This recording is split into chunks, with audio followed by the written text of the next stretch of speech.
ब्राह्मणों के प्रति और मित्र हैं और ब्राह्मण हैं, और ऐसे वैसे ब्राह्मण नहीं है, साधारण ब्राह्मण नहीं है, जितेंद्रिय ब्राह्मण है, ब्रह्मनिष्ठ ब्राह्मण है। और अब मित्रता की चर्चा शुरू कर दी। मित्र कैसे हो, क्या हाल है, ठीक ठाक हो? अब कन्हैया ने बड़ी सभा में पूछा, विवाह हो गया हमारा? अब सुदामा जी बोले, लो इसको विवाह की पड़ी। बोले हाँ, इच्छा तो नहीं थी पर हो गई। इच्छा तो किसी की नहीं होती, हो जाती है। जब हो जाती है तो फिर क्यों हो गई? पहले रहता हो क्यों नहीं रही, तो फिर हो क्यों गई? तो सुदामा जी महाराज कह रहे हाँ कर ली। बोले तुमने विवाह कर लिया, हमको पूछा भी नहीं, निमंत्रण भी नहीं दिया? अरे बोले जल्दी जल्दी हो गया, नहीं भूल गए, नहीं याद कर पाए।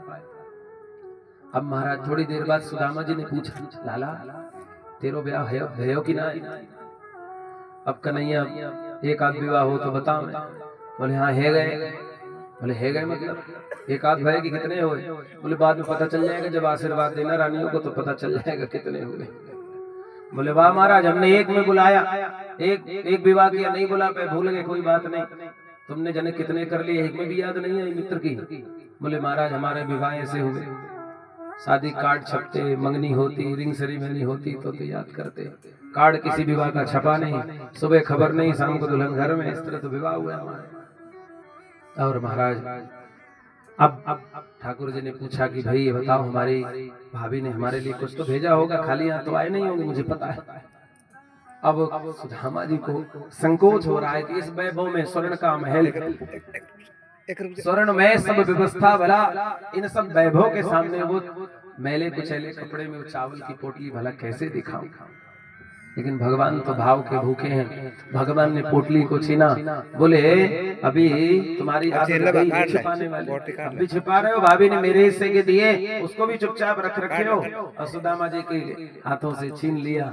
और भगवान ने उन तंदुलों का दर्शन किया है कि देखो तो आज जब पोटली खोली है, भगवान विचार करते हैं मेरे मित्र के यहाँ अपने घर का एक मुट्ठी चावल भी नहीं है, और भगवान ने चावलों का भक्षण करके मानो आज सुदामा जी को माला माल कर दिया है।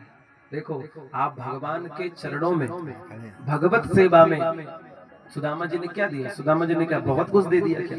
सुदामा जी पास जो था वही तो दिया।